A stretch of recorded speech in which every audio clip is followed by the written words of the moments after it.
Nitish ji hat trick लगा पाएंगे या नहीं, विषय हमारा ये जरूर है। लेकिन बिहार एक ऐसे मुहाने पर आकर खड़ा है समूचे देश के सामने, जिसमें नीतीश जी की हैट्रिक राष्ट्रीय राजनीति को सीधे प्रभावित करेगी। और बिहार के चुनाव सिर्फ बिहार के लिए हैं, इस बार कहना बेहद मुश्किल इसलिए हो चला है क्योंकि बीते 25 बरस की राजनीति मथते हुए एकदम एक नए तरीके से आकर खड़ी हो गई है।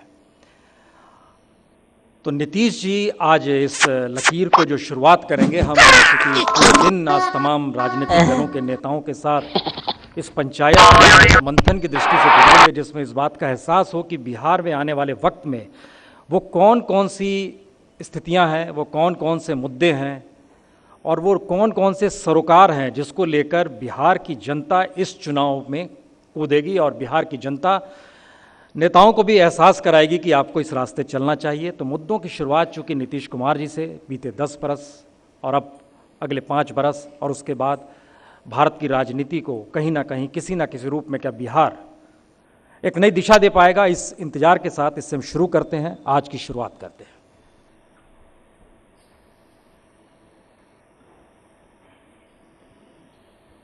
नीतीश जी, ऐसा क्यों लग रहा है कि चुनाव बिहार में हो रहे हैं लेकिन समूचे देश की नज़र है और समूचे सियासी पार्टियों के मुद्दों को लेकर बिहार अपने आप को मथने को तैयार है? ऐसा लग क्यों रहा है?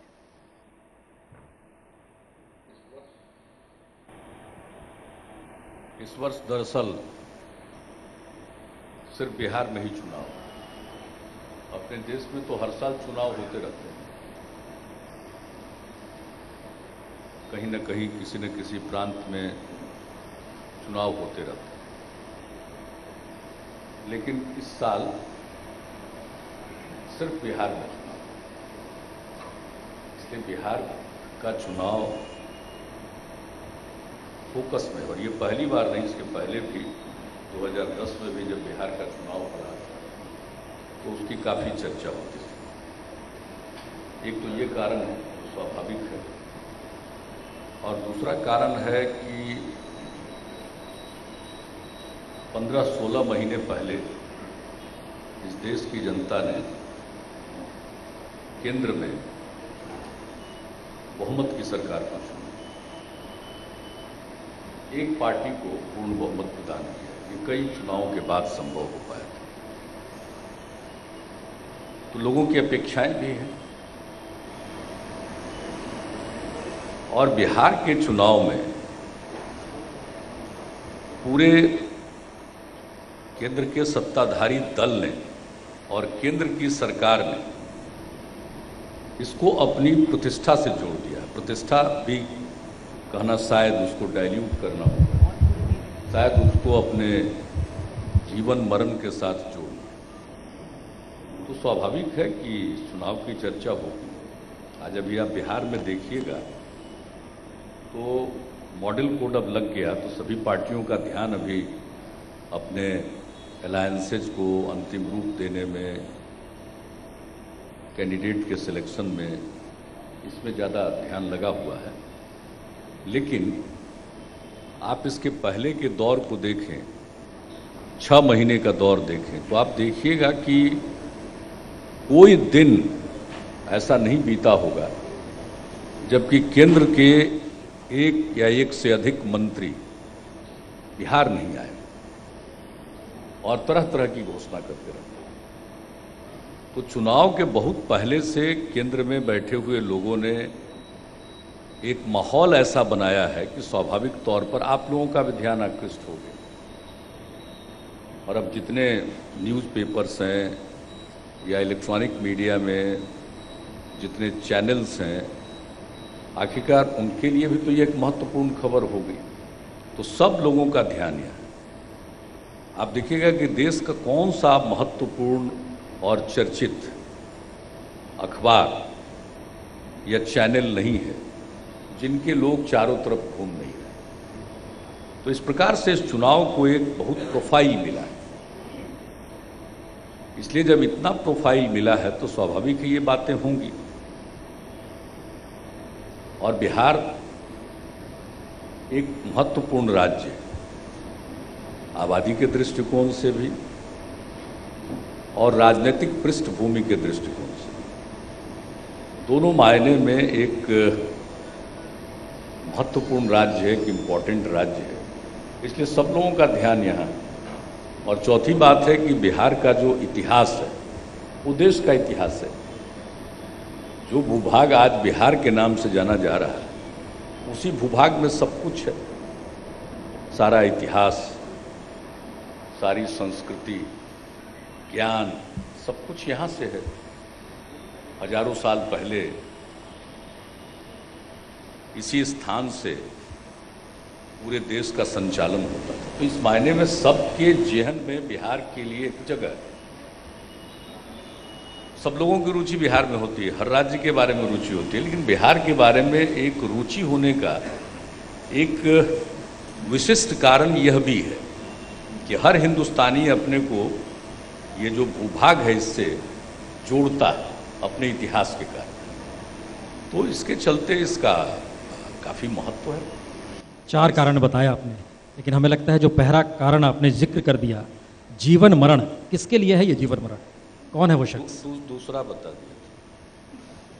पहला तो है कि अकेले यही चुनाव हुआ, दूसरा है कि केंद्र के लोगों ने 2016 में चुनाव दिल्ली में भी हुआ, 2015 में दिल्ली में भी चुनाव हुआ था, लेकिन वहाँ पर भी एक चेहरा दे दिया गया था और दिल्ली के चुनाव परिणाम जिस भी रहा, हालांकि वो पूर्ण राज्य नहीं है, और 2015 का अंत जो हो रहा है वो बिहार चुनाव। लेकिन क्यों ये दृष्टि है, क्यों जीवन मरण है किसी शख्स के लिए, और वो कौन है ऐसा शख्स? ये देखिए, ये लोभ सब मालूम है ना, लोभ और लालच। अगर कुछ मिल जाए तो और पाने की इच्छा होती है। देश की जनता ने मैंडेट दिया, दिल्ली में बैठ करके पूरे देश का काम कीजिए, इससे तो कोई संतोष है नहीं। अब दिल्ली मिल गया तो सब राज्य मिल जाए। उनके स्कीम ऑफ थिंग्स जिसको कहिए, कि जैसे कांग्रेस पार्टी का आज़ादी के बाद क्या होता था, दिल्ली में और सब राज्य में कांग्रेस, और जब 67 में लोहिया जी का गैर कांग्रेसवाद आया तो 9 राज्यों से कांग्रेस गई, फिर जेपी मूवमेंट हुआ जेपी के नेतृत्व में, और 77 में पहली बार कांग्रेस केंद्र से भी गई। उसके बाद का पूरा इतिहास आपके सामने है। तो अब ये जो एक बार बहुमत मिल गया, तब इनको लगता है कि हम जग जीत लेंगे, तो पूरे देश के हर राज्य पर कब्जा हो जाए। भला बताइए, ये सिद्धांत तो प्रतिपादित होता है इसी के चलते, उसी भावना से ये उद्भूत होती है। जैसे आप दिल्ली में जिसकी सरकार, उसी के राज्य में सरकार बने, यही तो थीम है उनके इलेक्शन का। ये शख्स है कौन, किसकी ऐसी भावना है? ये पूरी पार्टी है, पूरी पार्टी नहीं, उसका जो आप उस पार्टी का जो पेरेंट ऑर्गेनाइजेशन है आरएसएस, ये उनका है। वो तो पहले भी था जब आप साथ खड़े थे। तो आज तक कभी इस प्रकार से तो बहुमत मिला नहीं ना। इस बार बहुमत मिला तो उनके मन में ये आ गई बात कि अब हम दिल्ली पर आ गए, दिल्ली पर कब्जा हो गया, तो अब सब राज्य पर धीरे धीरे कब्जा कर, यानी वो एब्सोल्यूट पावर। और एक बिल्कुल देखिए तो पैरेलल चल रहा है। अब तक जो देश की राजनीति में महत्ता उन संगठनों की, दलों की थी जिसकी पृष्ठभूमि रही है आज़ादी की लड़ाई, फ्रीडम मूवमेंट में जो पार्टिसिपेशन, चाहे कांग्रेस पार्टी या कांग्रेस से ही निकलकर सोशलिस्ट या और भी कम्युनिस्ट पार्टियां या दूसरे प्रकार की अलग अलग जगहों पर क्षेत्रीय दल जो उभर कर सामने आए, तो आप देखेंगे कि उनकी जो पृष्ठभूमि, उनके पुरखों की जो पृष्ठभूमि, पॉलिटिकल बैकग्राउंड, आप राजनीतिक पृष्ठभूमि देखेंगे तो आपको साफ दिख जाएगा कि वो आज़ादी की लड़ाई से निकले। अब हम लोग के जो भी नेता रहे, हम लोग छात्र जीवन से ही समाजवादी विचार से प्रभावित हुए। तो एक आज़ादी की लड़ाई और उसमें समाजवादियों की भूमिका और 42 मूवमेंट, भारत छोड़ो अभियान, भारत छोड़ो आंदोलन के महानायक जेपी थे, लोहिया जी थे। इन लोगों ने जो भूमिका अदा की, तो एक जो फ्रीडम मूवमेंट का बैकग्राउंड है उससे निकले हुए लोग थे। पहली बार देश में लोकसभा में पूर्ण बहुमत एक ऐसे दल को मिला है जिनकी पृष्ठभूमि है, उनका जो पेरेंट ऑर्गेनाइजेशन आरएसएस है। सबको नाज है कि आरएसएस से हैं, होना भी चाहिए, इसमें किसी को क्या एतराज हो सकता है।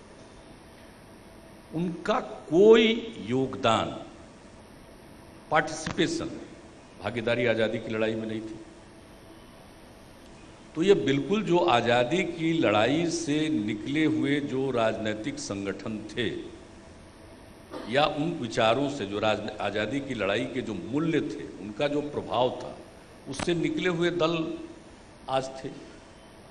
अब आप देख लें कि अब ऐसे लोग आ गए जिनका आज़ादी की लड़ाई से कोई लेना देना नहीं था। तो इसका मतलब है कि अब वो पूरे देश पर कब्जा करना चाहते हैं। भूल जाओ आज़ादी की लड़ाई को, भूल जाओ उनके मूल्यों को। इनके अपने मूल्य हैं, इनके अपने विचार। तो इस नाते इनको ऐसा लगता है कि एक एक राज्य पर कब्जा करें, एक एक राज्य पर कब्जा करेंगे। जी, इसका मतलब ये माना जाए कि 2014 के लोकसभा चुनाव के परिणाम ने झटके में आरएसएस और बीजेपी के कैरेक्टर को बदल दिया, आप ये भी कह रहे हैं? कैरेक्टर कहाँ बदला? कैरेक्टर तो वही है। आखिर ये पूरे देश के हर राज्य पर भी, देश पर तो कब्जा 2014 से पहले ये भावना नहीं थी। जेपी आरएसएस के कैडर को लेकर चले थे, साथ में थे, उन्होंने कहा था, उनके साथ वो खड़े हैं। आप खुद एक लंबे वक्त तक रहे। 2014 आपको लगता है एक ऐसी जगह है जहां पर से चीजें बदलने लगी इस देश के भीतर की? बिल्कुल। और आपने जो बहुत अच्छा सवाल छेड़ दिया है, जेपी का सवाल छेड़ दिया, या हम लोगों का भी था, तो उस समय बीजेपी की वो ताकत नहीं थी।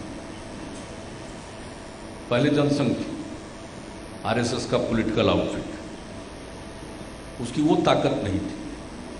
और जेपी ने जो उनके नेतृत्व में जो आंदोलन चला, बिहार से शुरू होकर के देश भर में फैला, और जिस प्रकार से एक लोकतंत्र की रक्षा के लिए उन्होंने सब लोगों को साथ लिया और एक पार्टी तक बनवा दी, जनता पार्टी, जो ज़्यादा दिन चल नहीं पाई, इसलिए कि वो जो डुअल मेंबरशिप का सवाल उठा और कई अन्य प्रश्न उठे। तो उनका उस समय का जो विचार, जो भी हो, विचार तो बदलता नहीं है, विचार तो वही है, लेकिन अप्रोच धीरे धीरे बदलता गया। उनको लगा कि नहीं, हम अचीव कर सकते हैं, जो उनका गोल है उसको अचीव कर सकते हैं। और धीरे धीरे जो गैर जनसंघ और गैर कांग्रेस दल जो थे, उनका उभार हुआ, लेकिन उसके साथ साथ बिखराव भी हुआ। तो उन चीज़ों का भी उनको फायदा मिला। और कुल मिलाकर 2014 आते आते तो एक ऐसी नौबत आ ही गई, वो नए रूप में सामने आ गए। यानी जो उनका पुराना कोर आइडियोलॉजी है, उस कोर आइडियोलॉजी पर वापस आ गए। बीच में जो मौका मिला बीजेपी के नेतृत्व में, और जो 99 में जिसका नाम एनडीए दिया गया, तो उसने विवादित मुद्दों को अलग रखा था। अब ऐसी कोई शर्त नहीं है। तो इसलिए, और उस समय का जो नेतृत्व था वो समझदार था, वो देख रहा था 1952, 57, 62 सबकी स्थिति में लोकसभा के अंदर, यानी संसद के अंदर, संसद के बाहर के माहौल को देखते थे, तो उनका उन पर असर था। एक कुछ चीज़ों को मिलाकर चलने की प्रवृत्ति, उस समय का जो नेतृत्व था अटल जी का, उनको इस बात का एहसास था कि सत्ता में जो बैठे उसको राजधर्म का पालन करना चाहिए। तो एक था मन में। लेकिन अब जो माहौल बना 2014 में, वो इस प्रकार का बना है। तो आपको लग रहा है कि संघ के प्रचारक के तौर पर अटल बिहारी वाजपेयी का प्रधानमंत्री बनना और संघ के प्रचारक से होते हुए मोदी का प्राइम मिनिस्टर बनना, दोनों दो अलग अलग स्थितियां हैं? दोनों अलग अलग स्थिति। अब अटल जी का तो जो पूरा का पूरा अप्रोच, उसमें जो अप्रोच में उदारता या राजधर्म के प्रति एक कमिटमेंट, वो अलग किस्म का था। विवादित मुद्दों को लेकर आगे नहीं चलना, उस समय के जो मुद्दे हैं उसको लेकर एक लार्जर कोalition बनाना, और कोalition बनाया ही नहीं, उनको ठीक से चलाया, वरना इसके पहले तो अब तक तो एक लेफ्ट का जो फ्रंट था उनका कोalition ठीक से चलता था, लेकिन उसके बाद तो अटल जी के नेतृत्व में उन्होंने इस बात को अपने एक्शन से सिद्ध कर दिया कि उनके नेतृत्व में भी कोalition ठीक से चल सकता है। तो वो जो अप्रोच था और उनका जो एम्फेसिस था किसी भी चीज पर, वो डिफरेंट था। नहीं, आज का इसका different मतलब है। सर ये है कि एक वक्त आरएसएस ने जेपी को यूज किया, एक वक्त बीजेपी ने नीतीश कुमार को यूज किया। देखिए, हमको यूज करें न करें वो बात महत्वपूर्ण नहीं है, हम तो उतने महत्वपूर्ण व्यक्ति नहीं है, लेकिन आपने चर्चा छेड़ दी तो हम जो देख रहे हैं पूरे चीज़ों को, और आखिरकार एक पॉलिटिकल पार्टी के नाते जो हम निर्णय लेते हैं हम लोग अपनी पार्टी में, तो ये आधार था जब हम लोगों ने देखा कि अब ये तो बिल्कुल नए रूप में भारतीय जनता पार्टी आ रही है, इसलिए तो हम लोग अलग हुए। तो इसलिए बिहार के चुनाव को उन लोगों ने अपनी प्रतिष्ठा के साथ जोड़ दिया है, सब कुछ दांव पर लगा दिया है। आपने कभी देखा है इस प्रकार से एक एक असेंबली चुनाव को दांव पर लगाते हुए? आपने अभी कहा दिल्ली पूर्ण राज्य नहीं है, पूर्ण राज्य का दर्जा दिल्ली को मिलना चाहिए। राज्य बना दिया और पुलिस उसके हाथ में नहीं है, लॉ एंड ऑर्डर नहीं है, तो कैसा राज्य?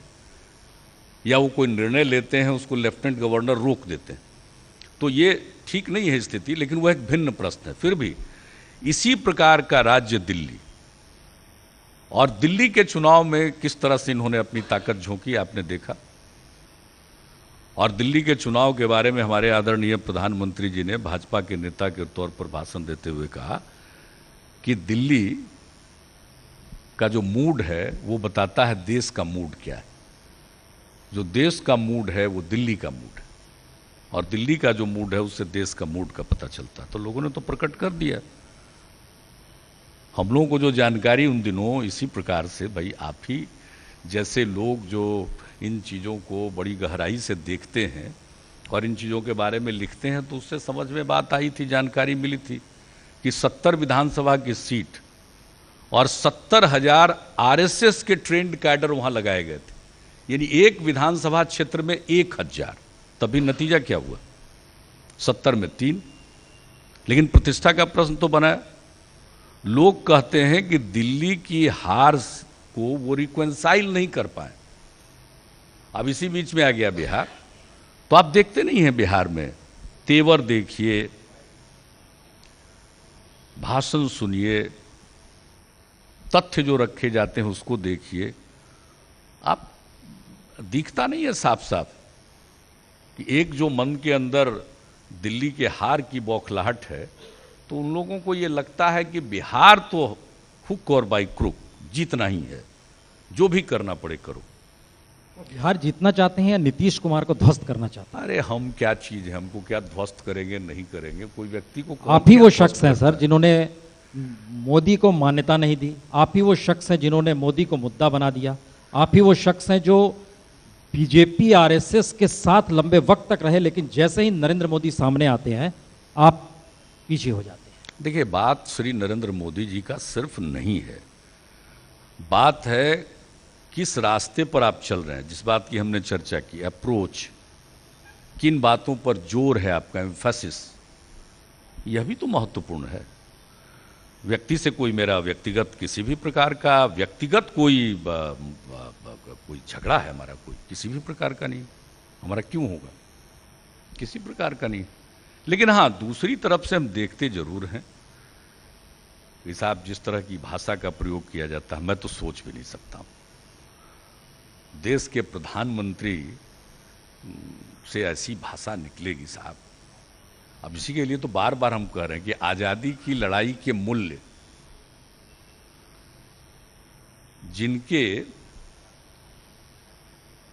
पेरेंट ऑर्गेनाइजेशन की पृष्ठभूमि नहीं होगी आजादी की लड़ाई, तो कैसे होगा?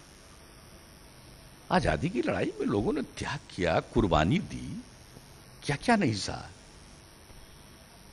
हमारे पिताजी भी स्वतंत्रता सेनानी थे। बचपन में आजादी की लड़ाई की कहानी उनके मुंह से सुनते रहते थे, क्या हुआ इस इलाके में, क्या हुआ, कहां क्या हुआ। स्कूल से जब लौट कर आते थे, मेरे पिताजी वैद्य भी थे, उनकी अच्छी प्रैक्टिस थी, लेकिन उस रास्ते से सड़क पर ही घर है हमारा। हमारा नहीं, मतलब मेरे पिताजी का घर है। तो वहीं पर स्कूल से लौट करके आते थे तो शाम में कभी कभी भीड़ ज़्यादा रहती थी तो हम भी उनकी मदद करने के लिए बैठ जाते थे पुड़िया बांधने के लिए। आयुर्वेद में तो जानते ही हैं, चूर्ण दिया जाता है तो उसका पुड़िया बनाने में हमको थोड़ा मन लगता था तो पुड़िया बांध दिया करते थे। तो इसी बीच में मान लीजिए कि कोई और लीडर उस रास्ते से गुजरते रहते थे तो आ जाते थे पिताजी से मिलने के लिए। तो हम कभी कभी उसी उम्र में बात सुनते रहते थे। यह एक दिलचस्पी पैदा हो गई और फिर बड़ी चर्चा लोग करते रहते थे। उन दिनों तो जानते ही हैं कि विरोध के प्रतीक थे लोहिया जी। तो बहुत कांग्रेस के लोगों को देखते थे कि लोहिया जी बराबर नाम लेते थे। तो मेरे बाल मन में वो नाम अंकित हो गया और फिर लोहिया जी का कोई भी बयान अखबार में हो या उनसे संबंधित खबर हो हम जरूर पढ़ते थे और हम आकृष्ट हो गए कि भाई ये ठीक है। तो खैर मतलब स्पष्ट है कि एक पृष्ठभूमि क्या होती है आजादी की लड़ाई, उसके मूल्य। और जब ये चीज हम देख रहे हैं कि अब उससे अलग जा रहे हैं तो एक सीमा के आगे तो हम लोगों के लिए संभव नहीं। अब इसके लिए क्या क्या लोग गाली दे रहे हैं हम तो जानते ही हैं। देखिए स्टूडेंट लाइफ से हम लोग देखें, ऐसा तो है नहीं कि आरएसएस के लोगों को, विद्यार्थी परिषद के लोगों को, छात्र जीवन से नहीं जानते। हम लोग जब यहाँ पटना यूनिवर्सिटी में थे तो अलग अलग विचार के लोगों की अपनी अपनी गोष्ठियाँ, अपने अपने स्टडी सर्कल, सब कुछ चला करते थे। हम लोगों का संबंध समाजवादी युव जनसभा से था। जो कम्युनिस्ट विचारधारा से जुड़े हुए अलग अलग संगठन थे वो लोग अपना करते थे। जो आरएसएस से जुड़े हुए एबीवीपी के लोग थे वो भी करते रहते थे। तो देखते थे हम लोग ना इनका क्या विचार है, कैसे चलते। यानी हम देखते थे हम लोग स्टूडेंट लाइफ में कि ये सब लोग हिटलर के प्रशंसक। अच्छा, जो पूंजीवादी अर्थव्यवस्था उसके हिमायती। तो ये सब चीजें जो छात्र जीवन में जो छाप पड़ी और उसके बाद जो जेपी के नेतृत्व का आंदोलन था, छात्र आंदोलन से शुरुआत हुई, उसमें जेल में मौका मिला रहने का देखा। एक उनके जितने विचार थे, उनकी जो पुस्तकें थी उसको भी पढ़ने का मौका मिला। हम तो आकर्षित नहीं हुए बल्कि हम जो समाजवादी विचार से प्रभावित थे उस पर मेरा विश्वास बढ़ता चला गया। एक चीज़ हम जरूर बताएंगे कि जेल के अंदर चर्चा हो गई तो जेल में हमने देखा कि इमरजेंसी के दिनों में आप जानते ही हैं कि आरएसएस पर भी बैन लगा था, प्रतिबंध लगा था और जमात इस्लामी पर भी प्रतिबंध लगा था। तो बाकी लोग जो जेल में थे या छात्र नेता थे या और भी युवा थे तो इनका तो झगड़ा बराबर जेल एडमिनिस्ट्रेशन से चलता रहता था, कभी किसी बात पर कभी किसी बात पर। हम देखें कि आरएसएस के लोगों का कोई झगड़ा जेल प्रशासन से नहीं होता, नंबर एक। और नंबर दो, उस आयु में हमने गौर से देखा कि जेल के अंदर आरएसएस और जमाते इस्लामी के लोग सबसे प्रेम से बात करते थे आपस में। अब इसका अर्थ तो आप समझ सकते हैं, मुझको ज्यादा एक्सप्लेन करने की जरूरत नहीं। तो एक जिस प्रकार का सोच होता है, अप्रोच होता है, इन सब चीजों को हमने प्रारंभ से ही देखा। अगर बचपन से आजादी की बात सुनी, बाद में पढ़ने का मौका मिला, वो एक अलग बात है, पढ़े।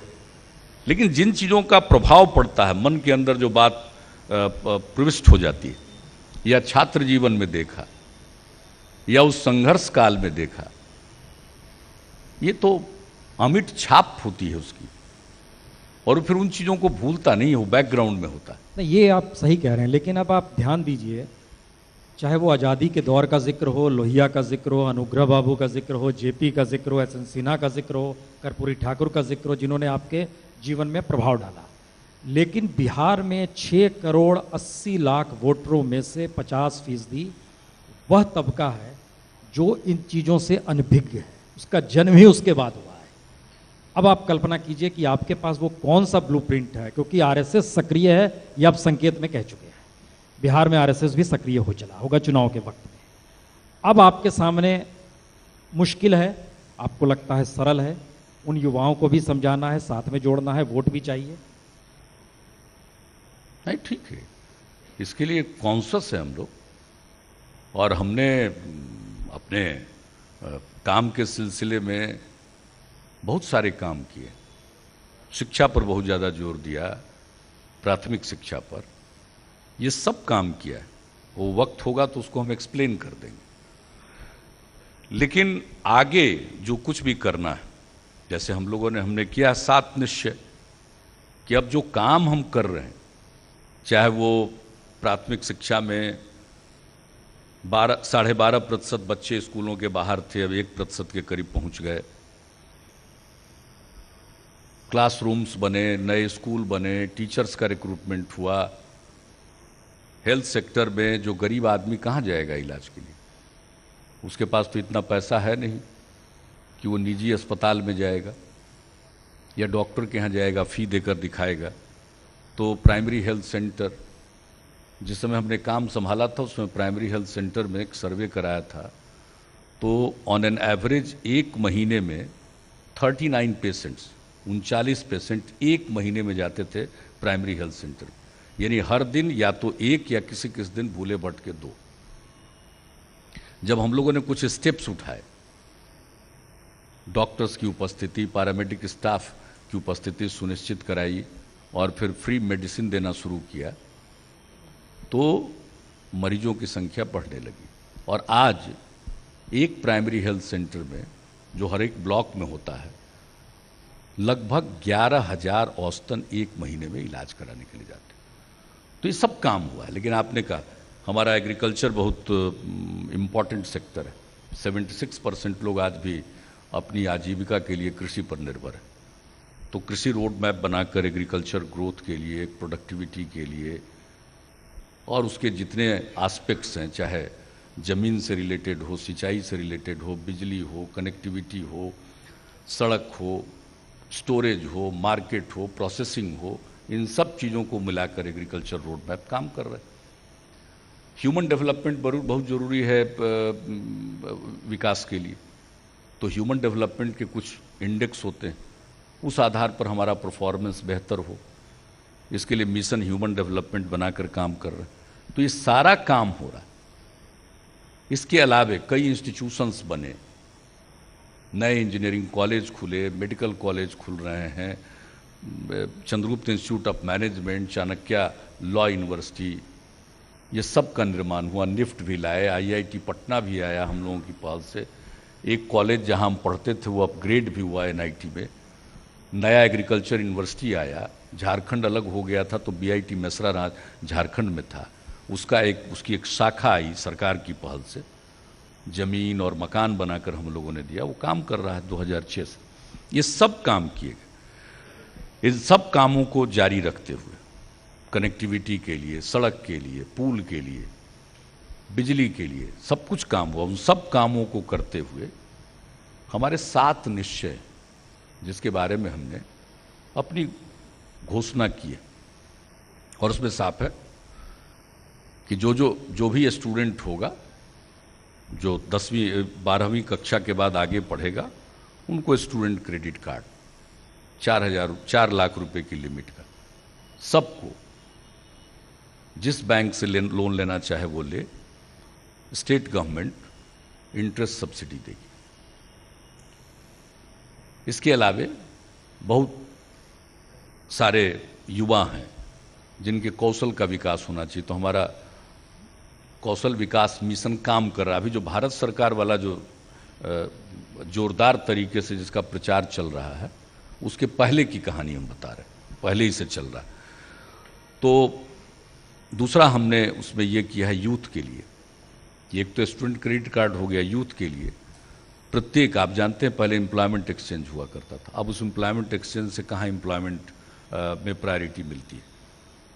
तो वहाँ रजिस्ट्रेशन होगा सबका, और हर एक यूथ का जो कौशल शिक्षण, कौशल विकास तो होगा ही, मिनिमम न्यूनतम हर किसी को कंप्यूटर का ज्ञान हो जाए, बेसिक इतना उसको ज्ञान हो जाए। और दूसरा भाषा, ये जो संवाद शैली है, बोलने की लायक अंग्रेजी आ जाए उसको, हिंदी ठीक से बोले, आज बहुत सारे जॉब अपॉर्चुनिटीज, तो उसका प्रबंध हम लोग ब्लॉक लेवल पर कर देंगे। और अभी हमारा एक्सपीरियंस हुआ है, सब अनुभव के आधार पर हम लोगों ने किया। हमने शेड्यूल कास्ट में जो हाशिए पर लोग थे महादलित, उनके लिए महादलित विकास मिशन गठित करके कई काम किया है। उसमें से एक अभी हम एक कार्यक्रम में हम गए और उन लोगों ने अंग्रेजी सिखाया, बोलचाल की अंग्रेजी। हमने देखा कि लड़का फर्राटे से बोल रहा है, ठीक है, लोग हिंदी भी गलत बोलते हैं, थोड़ी बहुत अंग्रेजी भी, लेकिन बोलचाल की जो भाषा कहते हैं वो लोग सीख रहे हैं। तो एक तो उसका जस्ट हमको थोड़ा सा वक्त दे दिए, हम ज़्यादा वक्त नहीं लेंगे। आपने ये कहा यूथ वाला, तो एक उनके लिए वो काम करेंगे। तीसरी बात है कि बहुत सारे यूथ हैं जिनको आगे वो पढ़ नहीं सकते हैं, पढ़ना नहीं चाहते हैं, तुरंत कोई रोजगार पाना चाहते हैं। तो जो पेरेंट्स हैं, अभिभावक हैं, उनके पास इतना पैसा नहीं है कि वो रोजगार तलाशे, इसके लिए उसको वो रेल भाड़ा दें, कहीं किसी शहर में जाएगा तो रहने के लिए जो पैसा चाहिए वो दें। तो हम लोगों ने सोचा है कि 20 से 25 वर्ष की आयु में जो भी युवा रोजगार तलाशेगा, तो 20 से 25 वर्ष की आयु में 2 साल हम उनको स्वयं सहायता भत्ता देंगे 1000 रुपये महीने का, कि वो जाएं और अपना रोजगार तलाशें।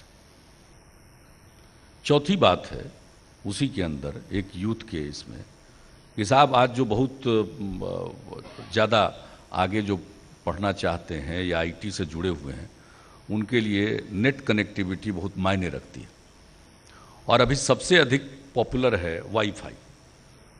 तो हम लोगों ने ये तय किया है, ये हमारा निश्चय है कि हर एक यूनिवर्सिटी और हर एक कॉलेज में फ्री वाईफाई की सुविधा प्रदान करेंगे।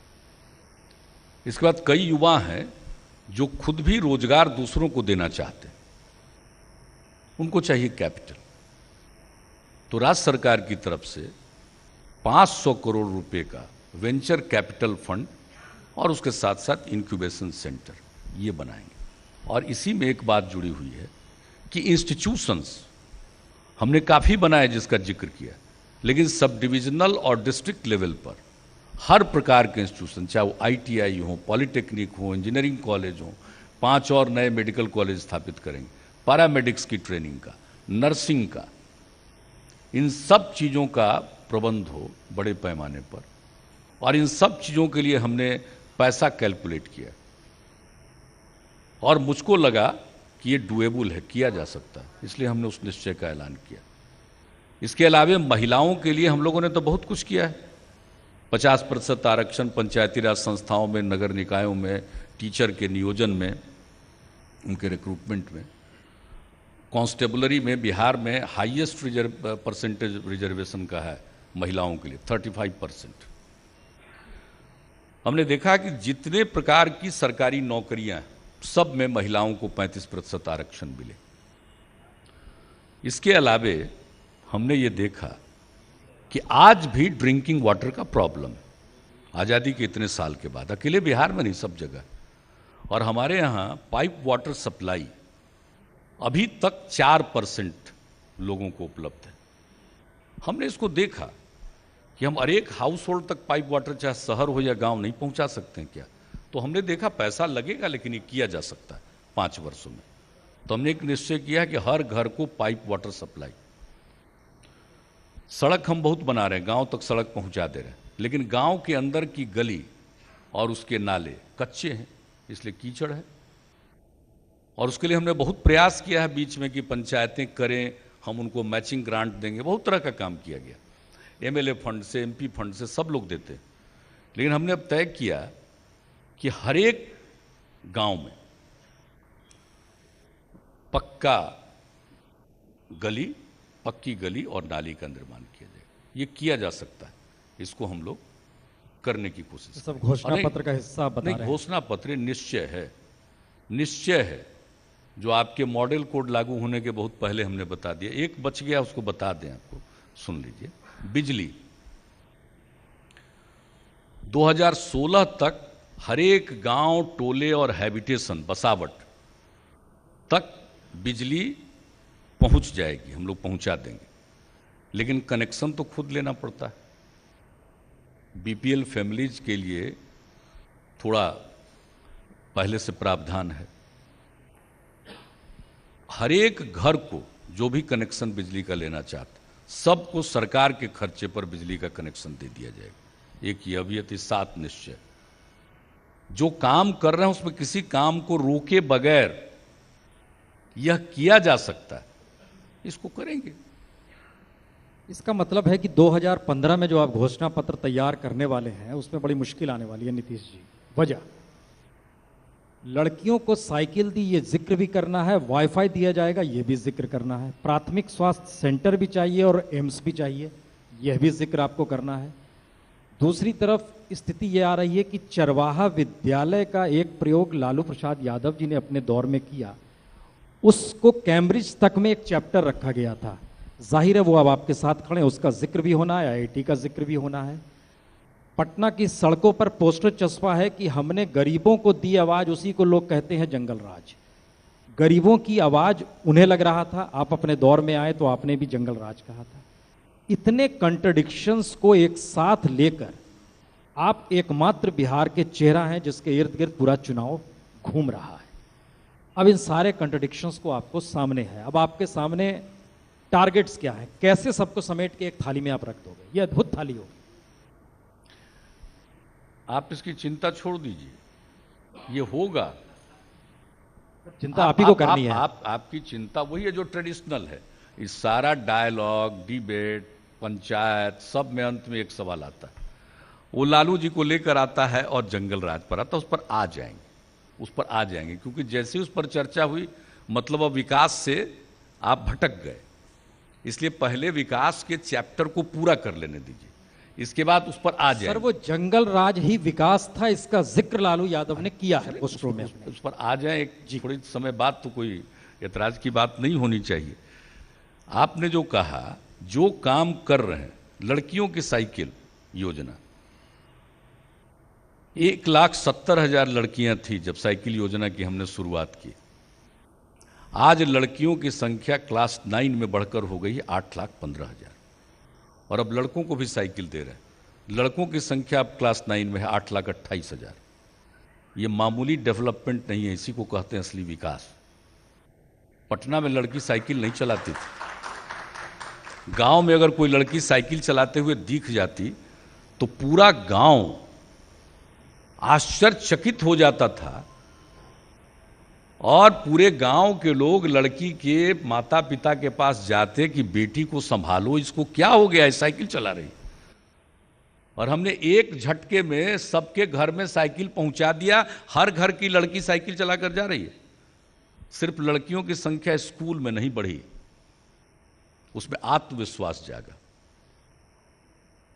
उसके अरमानों को भी पंख लग गए। डेवलपमेंट इसको कहते। 4 फैक्ट्री लगाना ग्रोथ नहीं है। आज जो ये लड़कियां निकल कर आगे जाएंगी, आसमान की ऊंचाइयों को छूने की मन में तमन्ना पालकर जो आगे बढ़ रही है, ये कोई मामूली चीज है, ये सबसे बड़ी चीज है। इन सब चीजों को जारी रखते हुए, ऐसा नहीं कि इंजीनियरिंग कॉलेज अभी नहीं बनाया है, मेडिकल कॉलेज और बनाएंगे, और इंस्टीट्यूशंस बनाएंगे, बनाया जा सकता है। देखिए, मेरी एक आदत है, जो हम कर सकते हैं उसी को कहेंगे। जो अगर हम नहीं कर सकते हैं, हमको चाहे आप कुछ भी दे दीजिए कि आपको बड़ा फायदा होगा, ये कह दीजिए, मैं 7 जन्म में न कहूं वो बात, इतना पक्का जान लीजिए। और बिहार के लोग वोट जिसको दें, लेकिन अगर एक बिहार के आदमी से पूछ लीजिएगा तो यह बात जरूर कहेगा कि भाई वो कहता है उसको करता है। तो हम जो कह रहे हैं इसको करेंगे, और लीडर मुझको सब लोगों ने घोषित कर दिया है, इसलिए मेरी ड्यूटी है और इस काम को हम करेंगे। आज हम कह रहे हैं, जनता मेजॉरिटी दे करके फिर बैठाएगी तो इस काम को करेंगे। अब आइए, घुमा फिरा करके तो एक ही चीज है, कोई सवाल तो है नहीं, क्योंकि डेवलपमेंट पर डिबेट नहीं हो रहा है। डिबेट डेवलपमेंट पर हो ही नहीं रहा। अगर डेवलपमेंट पर डिबेट हो तो मैं तो आमंत्रित करता हूं कि आप अपना नजरिया डेवलपमेंट पर रखिए, हम अपना नजरिया रखते हैं। हमारे जो अचीवमेंट हैं हम उसको रखेंगे, आप अपने अचीवमेंट को बताइए। क्योंकि एक बात आपने शुरू में हमको रोक दी थी, बात दूसरी तरफ चली गई। जो पूछ रहे थे कि आखिर क्यों बिहार के चुनाव की इतनी अहमियत, तो हमने एक बात कहा था ना कि लोग ये कह रहे हैं कि दिल्ली में जिसकी सरकार उसी की सरकार राज्य में। अब आप सोच लीजिए, आप दावा करते हैं कि हम लोगों का हमने बहुत विकास किया, गुजरात में विकास किया, किसकी सरकार दिल्ली में थी? करें मध्य प्रदेश में विकास किया, बीमारू राज्य से बाहर निकल गया, किसकी सरकार दिल्ली में थी? छत्तीसगढ़ ने विकास किया, किसकी सरकार दिल्ली में थी? ये कोई लॉजिक है? बिहार ने विकास किया, यहां तो जेडीयू और भाजपा का कॉम्बिनेशन था, केंद्र में तो यूपीए थी। तो जो हमारा ग्रोथ हुआ है, तो दिल्ली में कोई सरकार बैठेगी वो हमारे ग्रोथ को रोक देगी? ये संभव है आज के इस दौर में? हाँ, हमको अगर जो पॉलिसी सपोर्ट चाहिए वो अगर मिल जाए तो एक रफ्तार और तेज हो जाएगी। हमारे यहाँ इतना एम्प्लॉयमेंट अपॉर्चुनिटी पैदा होगा कि हमारे यूथ को बाहर नहीं जाना पड़ेगा अगर एक चीज स्पेशल कैटेगरी स्टेटस दे दें। यहां पूंजी निवेश होगा, कल कारखाने खुलेंगे, और ये हमको चाहिए। इसलिए चाहिए कि बिहार के साथ पहले अन्याय हो चुका है फ्रेट इक्वलाइजेशन पॉलिसी के चलते। वरना अगर फ्रेट इक्वलाइजेशन पॉलिसी नहीं होती पहले, तो जहां माइंस हैं, जहां मिनरल्स हैं, वहीं लोगों को आकर निवेश करना पड़ता। आखिर टाटा कैसे आए थे, जो आज जमशेदपुर कहलाता है? जमशेद जी टाटा के नाम पर जमशेदपुर बना। आयरन ओर था, तब तो आया स्टील प्लांट वहां प्राइवेट सेक्टर का पहले। और आपने आजादी के बाद फ्रेट इक्वलाइजेशन पॉलिसी ला दी, जहां भी इंडस्ट्री लगाना हो, मिनरल्स को ले जाने के लिए, रॉ मटेरियल को ले जाने के लिए सरकार सब्सिडी देगी रेल भाड़े की। तो हो गया। और एक बार जहां स्टैब्लिश हो गया इंडस्ट्री, तो इंडस्ट्री तो वहीं जाएगा ना। पैसा पैसे को खींचता है। आप भी देखते होंगे किसी भी शहर में एक काम जिस इलाके में होता है, दूसरे लोग भी उसी इलाके में जाते हैं अपना कारोबार खोलने के लिए। तो जहां इंडस्ट्री आ गई गुजरात में, महाराष्ट्र में या साउथ के राज्यों में, तो लोग वहीं जाते हैं। हमारे यहां क्यों आएंगे? हमारे यहां तभी आएंगे जब उनको इंसेंटिव मिलेगा। और वो अब तक 90 तक जो बिहार, उस समय झारखंड भी साथ में था, तो जो बिहार जैसे राज्य के साथ अन्याय हुआ उसकी भरपाई होगी। लैंडलॉक्ड स्टेट हम हैं। लेकिन दोनों चीजें एक साथ सर कैसे चलेंगी? आप कह रहे हैं कि दिल्ली के बगैर बिहार का ग्रोथ हो सकता है, और दिल्ली के बगैर आपको स्पेशल स्टेटस नहीं मिल सकता। तो ठीक है, हम तो एडिशनल बता रहे हैं, ग्रोथ कीजिए। नहीं नहीं नहीं, एडिशनल पॉइंट बता रहे हैं ना हम, तो कि ये हो जाए तो एक तरह से और लंबी छलांग लगाएंगे।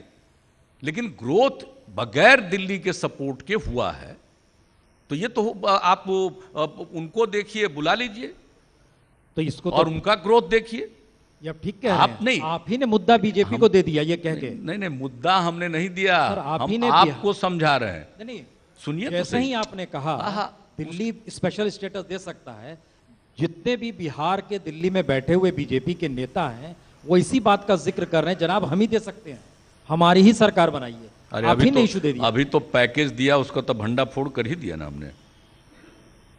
1,25,000 करोड़ जो लपेट करके दिए रीपैकेजिंग करके, तो हमने बता दिया ना कि 1,08,000 करोड़ पुराना माल है।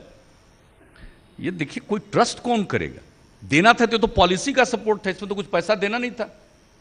देना था तो 15 महीने में दे देते, और अगर इस 15 महीने में दे दिए होते तो मैं भी मानता हूं कि बीजेपी को जबरदस्त एडवांटेज होता डेवलपमेंट के प्लैंक पर, और हमारे जैसा आदमी भी कहता कि नहीं ये काम ठीक किया, हमारी मांग है, इनको पूरा किया है, उनको पॉलिटिकल लाभ मिलता। अब कौन लाभ देगा? इस 15 महीना में जो कह गए किए ही नहीं, काला धन आ गया ना।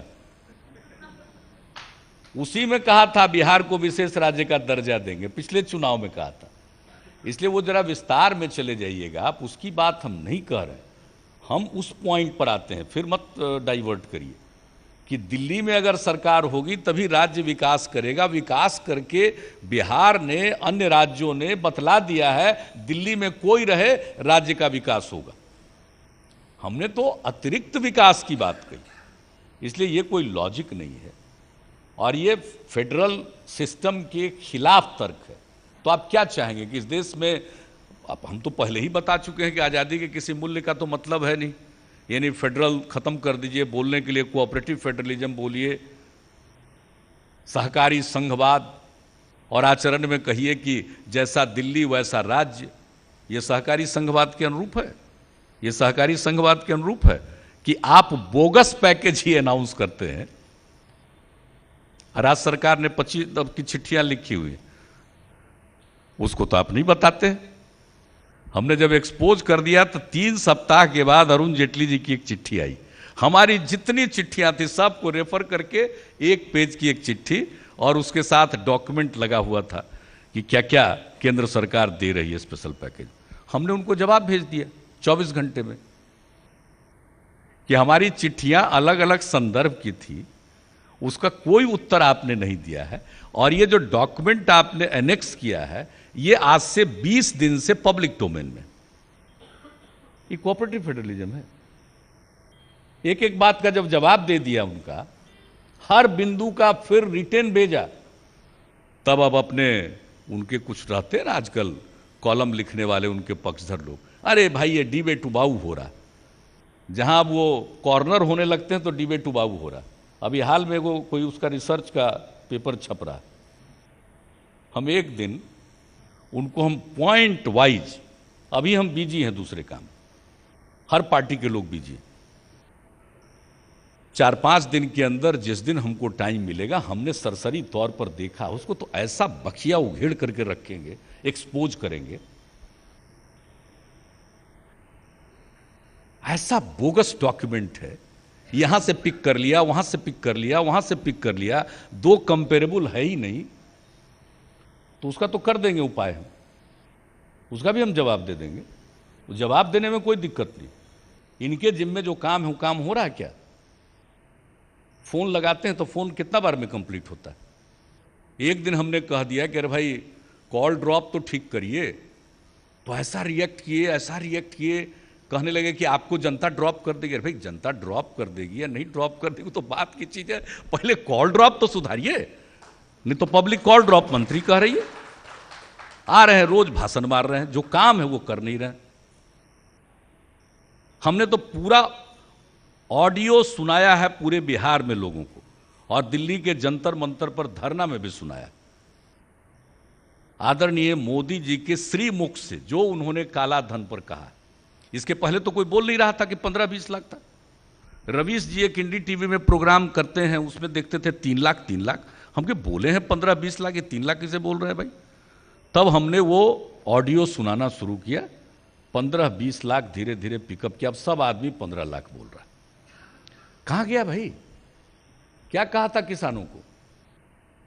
किसानों को कहे थे कि जो लागत खर्च है उस पर 50% मुनाफा जोड़कर न्यूनतम समर्थन मूल्य तय करेंगे। खरीफ रबी मिलाकर के 3 न्यूनतम समर्थन मूल्य की घोषणा केंद्र सरकार के द्वारा हो गई। कहां गया उनका वादा? कहां गया उनका वादा? लागत पर 50% मुनाफा जोड़कर न्यूनतम समर्थन मूल्य की घोषणा। तो अपने वायदों का तो कुछ है नहीं, और बाद में जब चारों तरफ से घिर गए तो कहा वो तो जुमला था। अच्छा है भाई, आज आके मोदी जी बोल देंगे, कल अमित शाह जी चुनाव के बाद कह देंगे कि सब तो जुमला था, चुनाव में कहा ही जाता है। बहुत अच्छा है। इसलिए डिबेट डेवलपमेंट पर लोग नहीं कर रहे। डेवलपमेंट पर डिबेट करें तो मैंने विकास किया है, विकास किस प्रकार से होता है इसके मर्म को हम जानते हैं, उसकी कठिनाई को जानते हैं। मैं किसी को भी कहता हूं, चुनौती देता हूं, और मुझको कोई एतराज नहीं। एक से एक इंटेलेक्चुअल है जो यहां का फिगर पिक कर लेगा, अनकंपेरेबल दूसरी जगह का फिगर पिक कर लेगा, तरह तरह का सर्वे कराते रहेंगे, तो सब करते रहेंगे, मैं उसमें क्या कर सकता हूं? तो स्वतंत्रता। लेकिन लास्ट में ये जो जंगल राज की बात करते हैं, हमने कभी नहीं कहा था जंगल राज शब्द का प्रयोग किया। जान लीजिए, हम जनता दल से अलग हुए, समता पार्टी का गठन किया, 20 साल तक रहे, बाद में बीजेपी के साथ हम लोगों का एक टैक्टिकल अलायंस हुआ और सब पूरी कहानी आप जानते हैं, उसको दोहराने की जरूरत नहीं।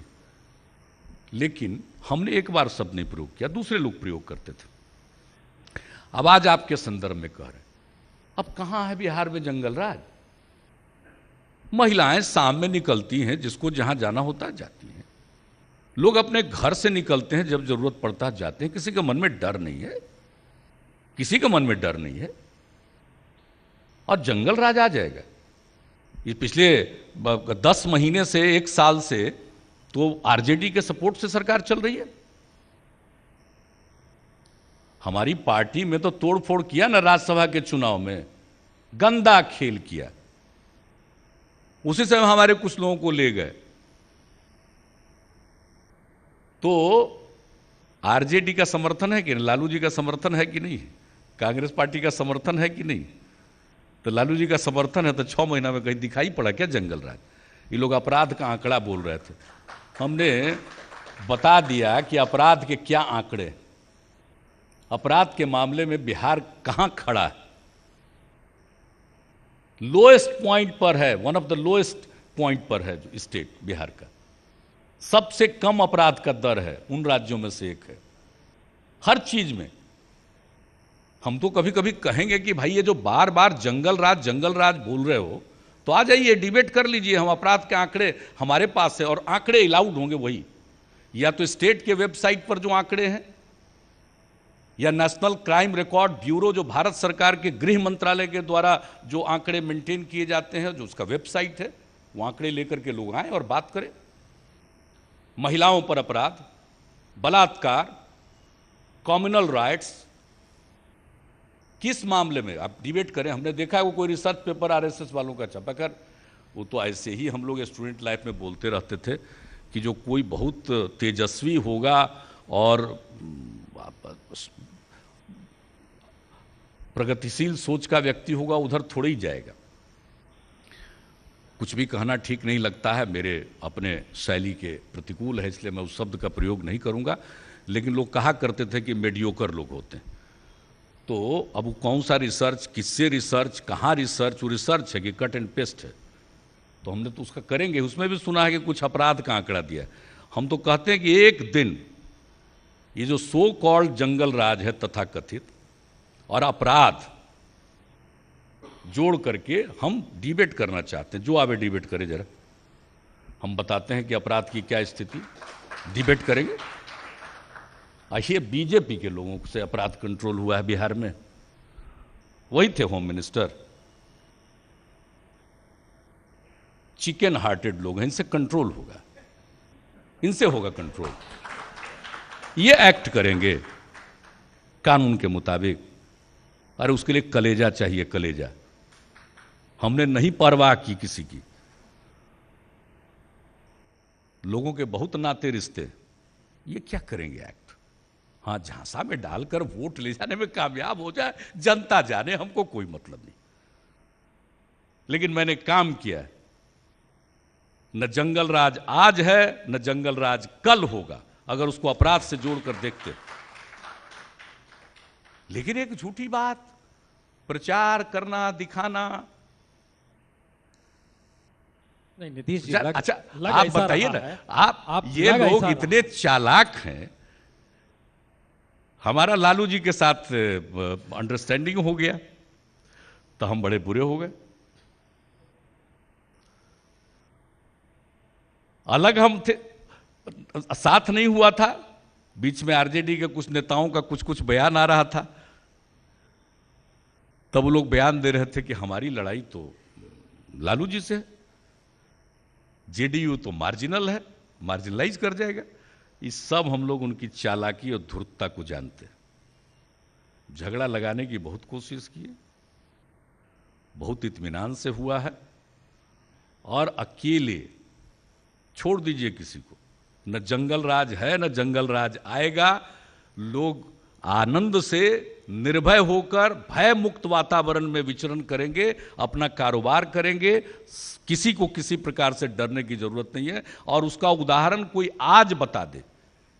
एक हत्या के बारे में प्रधानमंत्री जी ने बोल दिया यहां करके, कभी गुजरात की हत्या के बारे में तो बोले नहीं, और सब उजागर हो गया, दोनों तरफ वही लोग थे। ये देखिए इस चीज पर, जब कानून अपना काम करता है तो बीजेपी के दफ्तर से बैठ करके मेरे छाती तोड़ने की बात करते हैं ये लोग। मेरी पार्टी का नया एमएलए था, जिसको लेकर के तरह तरह की बात कहा करते थे कि बताइए, एक्सप्लेन करिए, तो न मैं किसी को फंसाता हूं न मैं किसी को बचाता हूं। ऐसा वक्त आया पुलिस की नजर में, उनको ऐसा लगा कि इनके खिलाफ मामले हैं, पुलिस ने गिरफ्तार किया। और जब गिरफ्तारी हो गई, उसके बाद बीजेपी के दफ्तर में प्रेस कॉन्फ्रेंस करके उनके सभी घटक दल मिलकर कहते हैं कि मुख्यमंत्री हैं मैं, आज मेरा छाती तोड़ देंगे। तो मैंने कहा मैं तो उपलब्ध हूं, जहां चाहिए तोड़ लीजिए।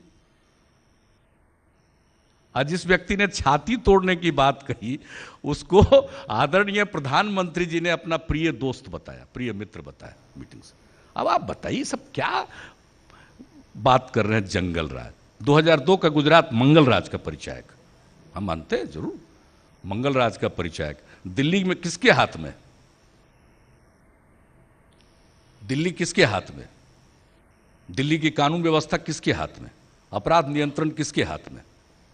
वहां की राज्य सरकार के हाथ में तो है नहीं, सीधे केंद्र सरकार के हाथ में। बताएं, जिस तरह से लड़कियां पीड़ित हो रही हैं, महिलाओं पर जुल्म, हर प्रकार का जुल्म, हत्या, कौन सी घटना नहीं घट रही? अगर किसी एक राज्य के लिए सीधे सीधे जिम्मेवार है केंद्र की सरकार वहां के अपराध की स्थिति को लेकर, तो उसके बारे में न बताए, बिहार की चिंता छोड़ दे। न उनमें दम है अपराध पर काबू पाने का, और न उन्होंने कुछ किया करके हम लोगों ने दिखाया। बिहार की जनता के सहयोग से बिहार की जनता अब डरने वाली नहीं है। ये चाहे जितना डराना चाहे, कोई डरने को तैयार नहीं। इत्मीनान से सब अपना काम कर रहा, लेकिन ये बैठ करके यही भाषण देना, यही भाषण देना। तो अगर किसी को आप बार बार जंगल राज कहिएगा, लालू जी पर अटैक करिएगा, तो वो बैठ करके मतलब कि वो बैठे रहेंगे, वो जवाब नहीं देंगे। आप किसी को कुछ रोज बोलते रहिए तो जवाब नहीं देंगे, वो छोड़ देंगे।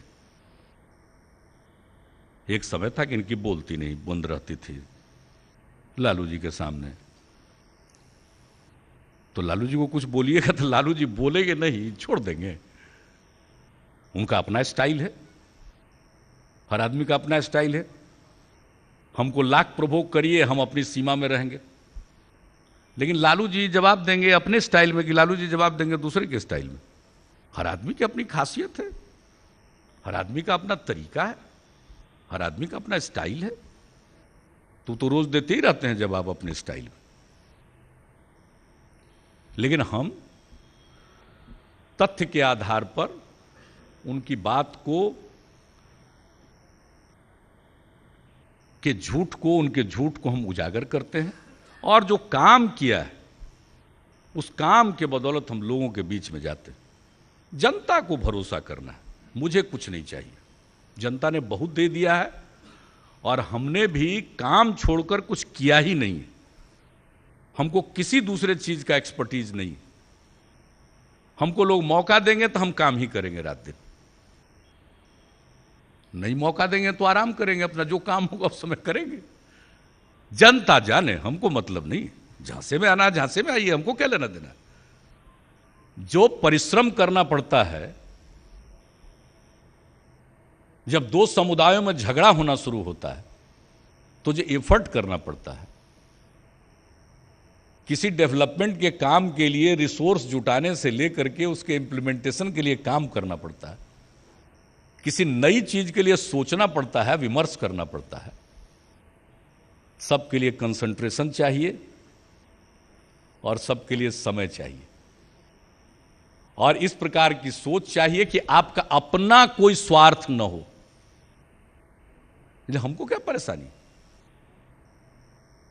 बिहार की जनता वोट नहीं करेगी तो लूजर वो रहेंगे, हम थोड़ी लूजर हैं, हम लूजर नहीं।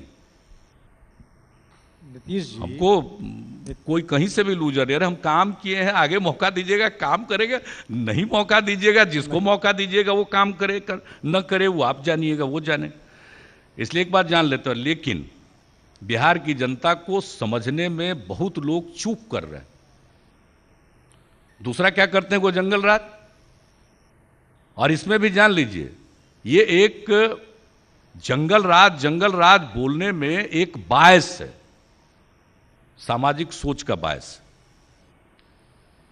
और दूसरी बात है कि जिस प्रकार से भी समाज को बांटने की कोशिश कर रहे हैं, जाति के आधार पर, मजहब के आधार पर, यानी येन केन प्रकारे न सत्ता पर कब्जा कर लो, तो बिहार के लोग कॉन्शियस है।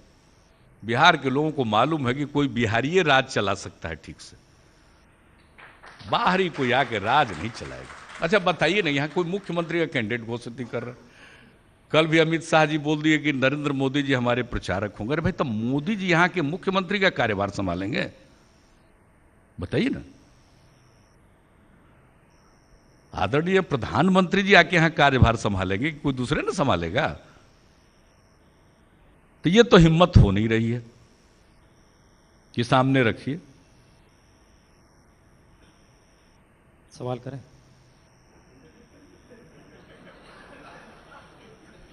नहीं, लग ऐसा रहा है नीतीश जी खुद से ही लड़ रहे हैं।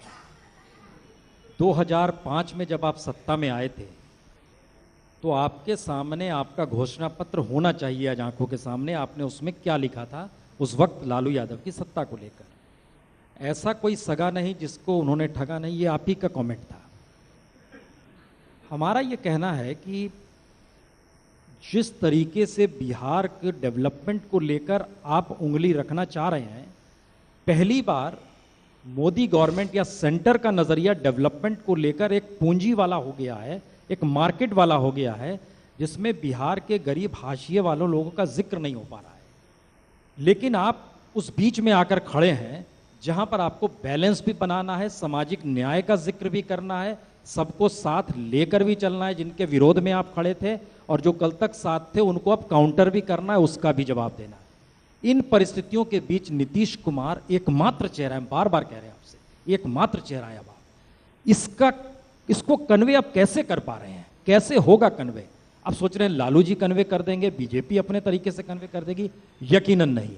चुनाव आपके नाम पर है, 70% चेहरे आप ही के लगे हुए हैं, बाकी 30% में देखा हमने प्रधानमंत्री मोदी के चेहरे हों, पासवान के चेहरे हों, और किसी के आए बाएं साएं जो भी चेहरा, आप ही का चेहरा लगा हुआ है पूरे बिहार में। इसीलिए नजरिया क्या होगा आपका?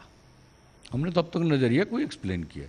इस अपने झटके में सामाजिक न्याय के आप प्रवर्तक बन गए, जिसका जिक्र लालू यादव कहा करते थे, लेकिन उस बीच में हम लोग सामाजिक न्याय से अलग कब थे? नहीं, हमारा तो ग्रोथ मॉडल ही है न्याय के साथ विकास।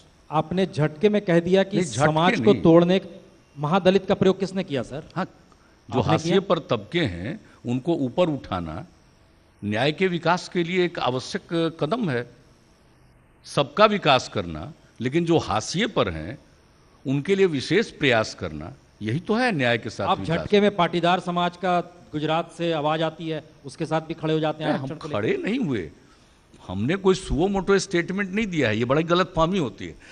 हम लोग कोई काम से निकलते रहते हैं, रास्ते में आप लोग घेर लेते हैं, सवाल पूछते हैं, तो मेरी आदत नहीं है किसी के खिलाफ बोलने की। हमने भाई ठीक ही है, इतना भारी वो अपना माहौल बनाया है तो मांग रहा है, डिमांड ठीक है। और ये फैक्ट है कि उनके जो समरूप जो जातियां हैं दूसरे राज्यों में उनको मिला हुआ है, तो बस हमने इतना कहा। वो तो एग्जामिन करें, वो लोग जाने क्या करेंगे। इसलिए वो बात नहीं है, बात बहुत साफ है कि हाशिए पर जो लोग हैं उनको मुख्य धारा में जोड़ने के लिए विशेष पहल, और सबके लिए। और अभी हमने देखा हमारा जो भी स्कीम है वो यूनिवर्सल है, साइकिल की स्कीम हो, पोशाक की स्कीम हो, छात्रवृत्ति। अभी जो सामान्य वर्ग के लोग छूटे हुए थे उनके भी, और पिछड़े वर्ग के लोग, अति पिछड़े वर्ग के लोगों के लिए यूनिवर्सल था, पिछड़े वर्ग के लोगों के लिए भी वो एक आय सीमा तक के परिवार के लिए था। तो वही चीज अब सामान्य वर्ग के लोगों के लिए भी एक आय सीमा तक के लोगों को, यानी 1.5 लाख रुपए की जिस परिवार की वार्षिक आमदनी है, उनको भी ये सभी प्रकार की सुविधाएं। तो समाज के सब तबके के लिए काम हो बस मानदा का जिक्र भी आपने किया। अब तो देखिए हैदराबाद मॉडल भी आने वाला है, चुनाव में आने वाला है। वो तो चुनाव है, किसी को भी आने का अधिकार है, उस पर हम लोगों को कोई प्रतिक्रिया नहीं व्यक्त करनी है। लेकिन आप चाहे जितना उस सब चीज़ों को प्रोजेक्ट करिए, हैदराबाद के बगल में बेंगलोर है।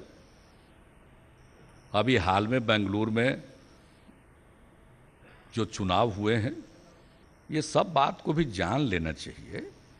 और चुनाव लड़ने से किसी को रोका नहीं जा सकता, ये तो किसी का फंडामेंटल राइट है, कोई पार्टी लड़ सकती है।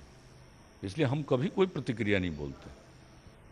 फेडरल स्ट्रक्चर सिर्फ सेंट्रल गवर्नमेंट तोड़ रही है, प्राइम मिनिस्टर मोदी तोड़ रहे हैं। और कौन तोड़ेगा? उसका तो निभाना उन्हीं का काम है, उसका निभाना किसी दूसरे का तो काम है नहीं। ये देखना किसका काम है? आप आखिरी वक्त तक तैयार थे कि प्राइम मिनिस्टर अगर अडवाणी जी हो जाते, कोई और हो जाता, तो भी आप साथ रह जाते। वो तो अंदरूनी मामला है, अब छोड़िए, बीत गई बात। अब आपके दूसरे गेस्ट भी आ गए। राजदीप, कोई सवाल?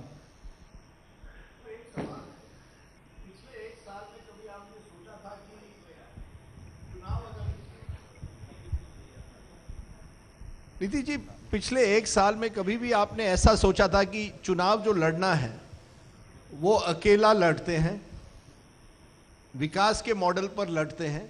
लालू जी छोड़िए, कांग्रेस छोड़िए, आप तो लोहिया ट्रेडिशन से आते हैं। चुनाव लड़ना है तो अकेला लड़ते हैं।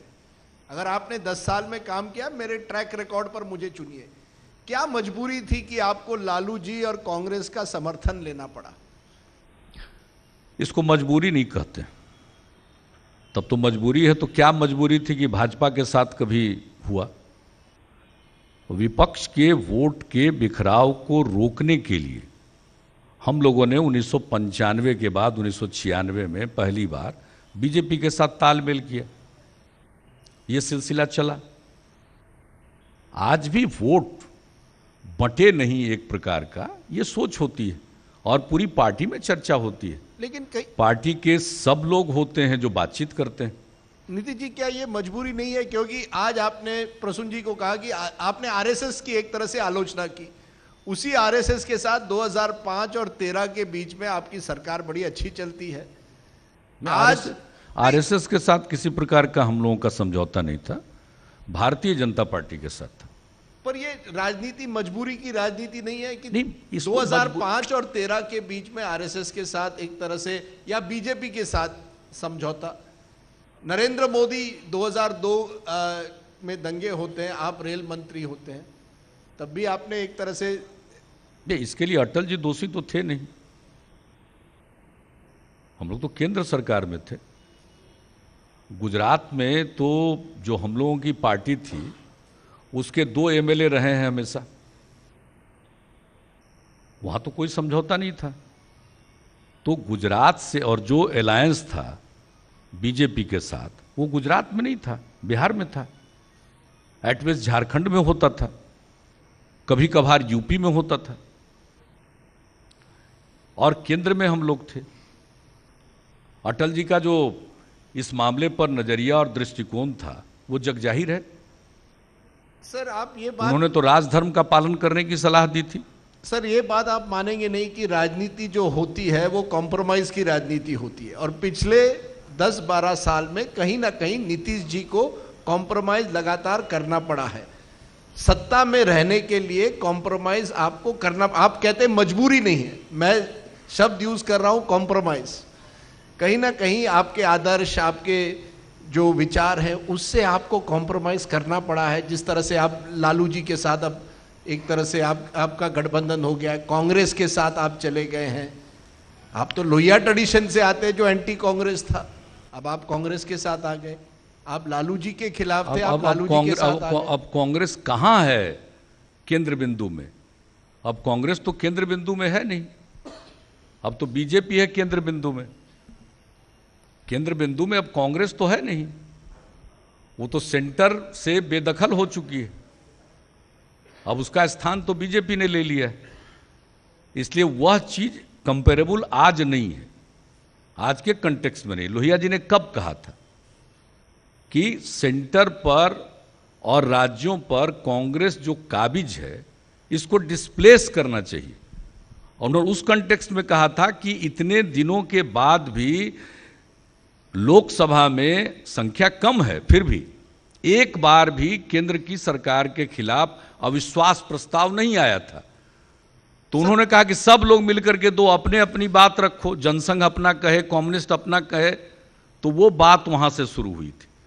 तो देखिए अब वो सेंटर में नहीं है। सर आखिरी और तीसरी अच्छा, या तो आप आखिरी पूछ लीजिए, तभी हम उसको भी जवाब दे देंगे जो आपने मजबूरी बाद में शब्द बदल के कॉम्प्रोमाइज किया।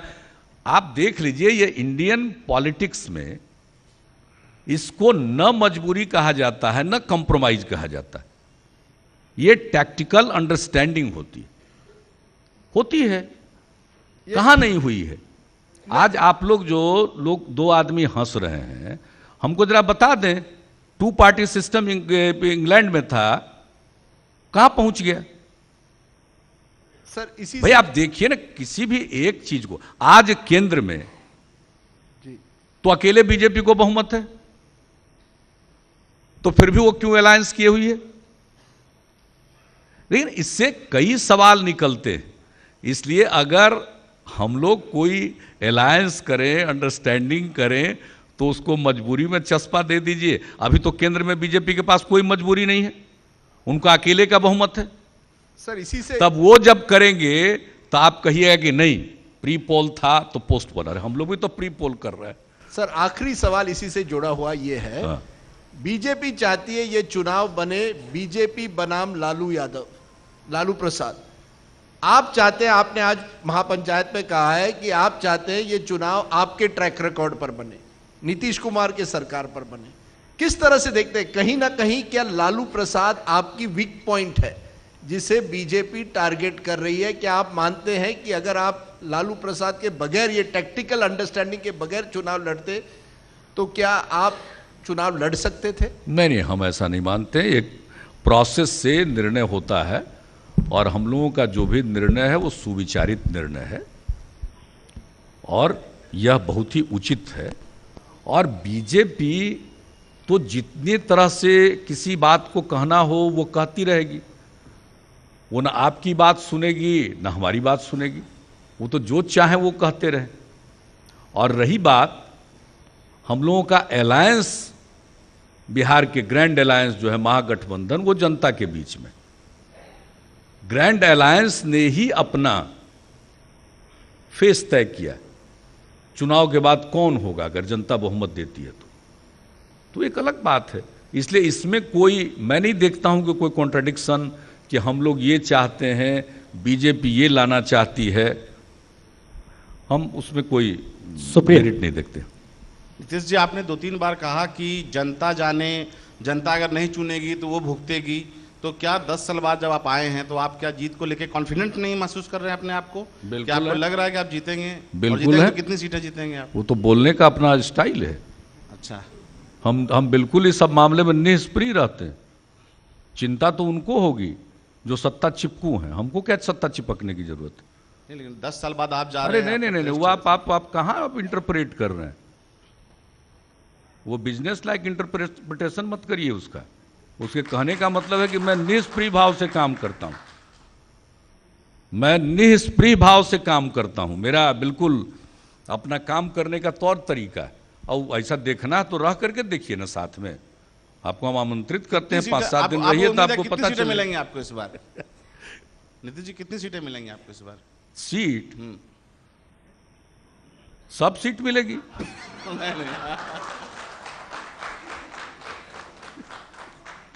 बुद्ध की भूमि है। बहरहाल, लेकिन एक आखिरी सवाल, केजरीवाल फिर आ रहे हैं क्या? है? केजरीवाल को फिर बुलाएंगे आप? केजरीवाल जी को क्या मतलब यहाँ के चुनाव से? कोई और नेता को बुलाएंगे देश भर से जो आपको लगता जिस है? पार्टी का अलायंस उस पार्टी के सब नेता आवेंगे। देश भर से आपके लिए नेताओं का जमावड़ा होगा? देखिए ना, समर्थन में, सहयोग में जो भी आना चाहेंगे उनका स्वागत है।